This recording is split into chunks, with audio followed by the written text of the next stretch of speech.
they're gone. Okay. But yes, we discussed, Yeah. name drop. You heard the names. What we're just really trying to do music in Atlanta is like awesome. And then I think what Mr. Nicholson, my boy Blakey, is trying to do is the future. You cannot tie down to it. One thing over there, one thing over there.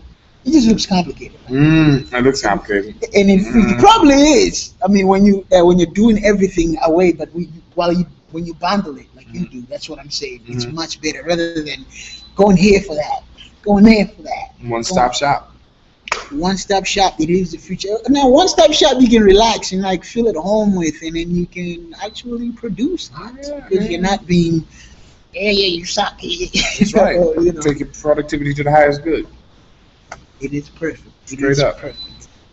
Now, if you were to, I'm pretty sure you've dealt with like a diverse genres of music. Because I've heard it all, like a bunch. Do you have a favorite, or do you prefer not to answer that? You can plead the fish. You know me, I'm my palate. Music is my air. So sometimes I like a little flavor with my air. You know what I'm saying?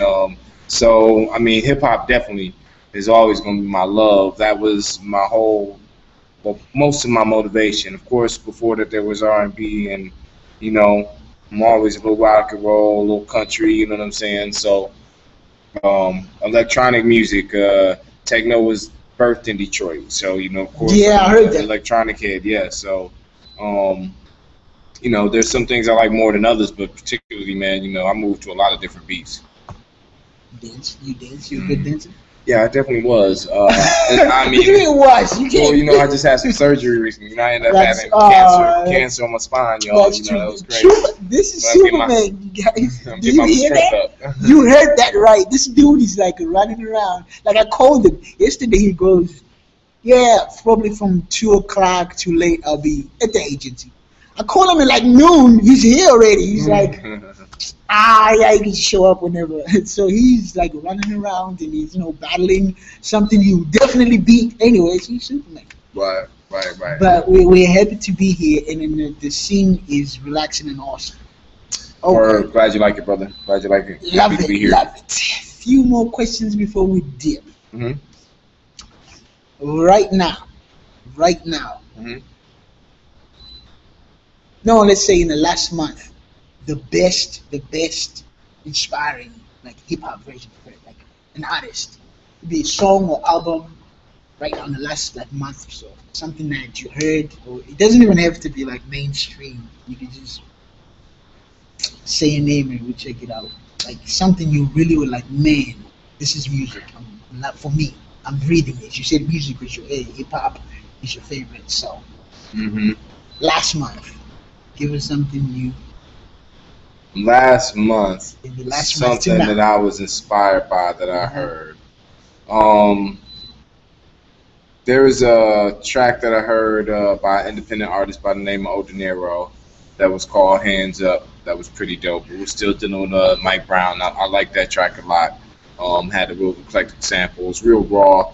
A lot of time in my business, I'm always thinking of how to sell something. So it's like if it's not built for the radio or built for a certain market, it's not that I will overlook it. It's just I spend my more time, dealing with that because I'm on that end of the business. Or critiquing it just because, I don't even have time to critique it. I have to know what it is because I got to sell it. Somebody wants to do a show, so you got to be able to bring bodies in to get booked for a show. You know what I'm saying? Not just make music. So I think about stuff a little different, but. That was something that caught my attention. Shout out to Odinero. He's on here too. Yeah, we're doing his second interview soon. There's I had something in mind that I just heard. B.O.B. B.O.B. had a couple records on his Psychedelic Thoughts project that I actually got a chance to hear just because I was working and passing here. One in particular, Joe Bird. And I kind of gravitated towards that track because I got a chance to go home, so to speak, back to Africa. And also, we're on 5FM out there. We've been on 5FM up until recently for about 2 years. It's a huge station. I'm sure all my Africans know about it, especially in that part of Africa. But it's a show called What It Be World, which is very near and dear to me because, you know, I felt like we helped grow not only American hip hop, but also South African hip hop. You know, I've seen a lot of great artists come through there, and we wouldn't give a fuck. You know, if we was on 5FM, a lot of people were getting censored to, you know, you got to turn in your mix of what you're going to play. We would send our show in 5 minutes before it was on air, and they'd be sitting there like, what are they going to say? We'd bleep out stuff. You know, we would play anybody's music that we could find online that we liked.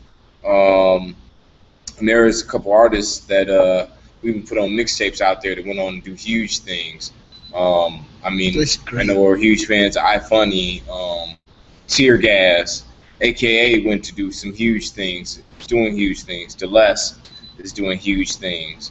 So, you know, hearing that song, Joe Berg, and it being an American artist and knowing what the scene in South Africa has accomplished up to date and what I know they're going to accomplish was pretty inspirational for me. So, you know, I hope to share that interview on 5FM here within the upcoming week or so.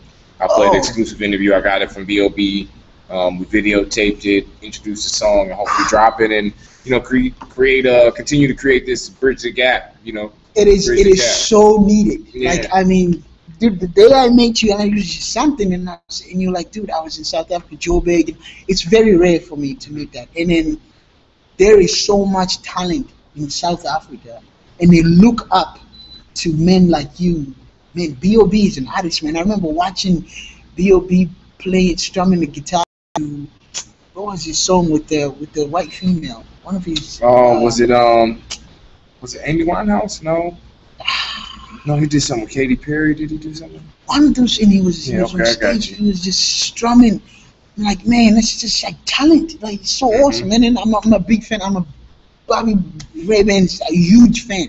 So hopefully I'll run into him over here. We can interview him sometime. But yeah, so those are the inspirations for Mr. Blake.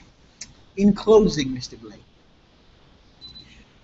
if it wasn't hip hop, or if it wasn't music, what would you be doing? Probably like physical therapy. I was going to school for physical therapy. I like that end of work. You know, I like helping people. I was really athletic and in the sports. A bit of an intellect, so I liked. Now a bit short change. You know what I'm saying? A bit of an intellect. So, you know, I think physical therapy. Physical therapy? Yeah, physical therapy probably been something I was doing. That's classic. You know, a lot of people will say, hey, you know, I'd be out here doing something illegal and stuff like that, and I'm not saying. To tell you the truth, I was kind of. Most people would think that. I mean, and, you know, I'm not exempt. I'm just saying that I like to think I'll be doing something better. Something better. You know what I'm saying? I like to think that. Well, I am so glad you're doing this instead. You know, they're like Nelson Mandela or something. Man, almost got a chance to meet Madiba. Oh my God! Man, almost got a chance to. I want to tell us that story, huh? We want to hear that, dude. When we took Rick Ross over to South Africa for Robert Gamede's birthday, I had arranged and talked with him about meeting Madiba because at that time he was still in the hospital, but he wasn't as close to the end. He was still comprehensive and functional, from what I understand. And Mr. Gamede said that he will hook up a visit with Winnie, you know, if we can do Mandela. So I really had looked forward to doing that, but I mean the show kind of got out of hand with Rick Ross, and you know I had to work, so it didn't happen. But I did get a chance to meet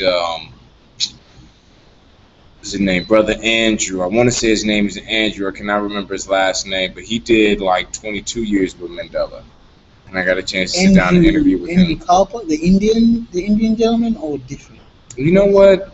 He could have been Indian because of the complexion of his skin, but I'm pretty sure he's African. But yeah, I'll share the interview with you. I had him sign my Mandela book and everything. You know, I was quite prepared. But you know, that's the thing about the Omen Agency, man. It's a sign of things to come. No, man. So if you believe in signs, oh my God, you dude, can be there too. you guys you can't feel the vibe in this place, but just being here, man, it's so inspirational. It's amazing. So it's not things to come, it's things that are being, man. Yeah. Things that are going on in this place are like amazing, bro. Well, it's just like what you were saying with B.O.B. He's such an artist, and it's like I remember his management, TJ and B. Rich, brought B.O.B. like in a very infantile point in his career. Like he hadn't even started. I don't think he had any radio success at that point. And then it would happen. There's an artist named Young Greatness that just got signed to QC. He had been coming here for 3 or 4 years. Cash Out, Future, K-Camp, Waka Flocka. I mean, you just keep naming names, and they've graced the stage, people. Already, and they're coming. Put your feet here and go do great things. That boy Drum, people just hearing, I like the cha-cha. And he's been here like February, early February. So, I mean, we constantly get them. Tina P's, the Protocals, the Paz, the Decatur Ikes, the Ordinero, Renee G, Jerome Streets, all these wonderful talents that are doing things right now. We usually end up getting them before they become world brands by the time you get a chance to hear them. So come visit our website, omenagency.com. If you're ever in the A, come holler at us on Peter Street. If you're ever in Germany, holler at us at Ramstein. If you're ever in Africa, South Africa, holler at us at Joburg. Tune in. Trying to get Omen Agency Zimbabwe. We have to get in Zimbabwe. All my Zimbabwe homies. My boy Z, you know who I'm talking to, who helped me get around South Africa the first time I was there. Zim, he's from Zimbabwe, yo. What? Much respect. Name again? We called him Z. I can't remember his last name, but his name was Z. And Z actually went and paid his own way to go to school in London, worked in Joburg, just coming up, man. So I got a great large respect for my Zimbabwe people. You know what I'm saying? I'm an African. I know what's happening. You know what I'm saying? I'm just sovereign to the U.S. So let's put this thing back together. Let's run this planet like we're supposed to. Tina P's African. She knows what's happening. Let's run this music thing. Let's bridge the gap. You know what I'm saying? Who's rolling with the Omen? I forgot about the mixtape. Cooking. Mixtape, hooking Miss Tina P's, thanking other people's interviews here. I don't know what. It's like when the hook meets the streets. Hooks meet the streets. Sweet R&B hooks with the street rappers like YFM Lucci, Free Bands Gang, Young Mozzie, 550. Don't give away too much. Give it all away. See, I'm so excited. Urban Connection, I like it. Running R&B, and now, she's showing she could do one on the hip hop too. So if y'all need hooks out there, especially out there, I'm your girl. If y'all mention this broadcast, we'll do an extreme discounted price. Woo! Queen Tina P to bless you with your CD, but the music has to be quality. Please don't bring. It don't have to be mix and master just yet. We can hear through that, but it definitely has to be, Please do not bring anything over here. And then if you bring something messy and you say, "Oh, we show you an Urban Connection," we will kick you out the door. If you're really interested and you're humble, no, we're not. You ask for help, we can help you get it up to par. No, we're not. You know what? We can make this better. Yes. Opposed to kicking them out the door. See, this is the family environment here. Do you see this? I'm so happy. Please believe it. All right. Please believe it. The interview was supposed to be 10 minutes. Both of them went this is almost an hour. I got 3 sections of it. It wasn't my fault. We're loving this, and this is just a blessed place. Follow us at Omen Agency. There we go. Follow what else? I am Tina. Pittman. Yes, awesome. And then this is Brian Chitty, a little old Zimbabwean dude who was barefoot one time interviewing Blake Nicholson. You're all barefoot. What's my name? Whispered it. I couldn't even hear you say it. Whispering that again. But it is awesome. We're going to do great things, and it's more to come with the Omen Agency. Signing out, guys. Good evening, good night, good morning, wherever in the world you are. Bye. Bye-bye. Love you.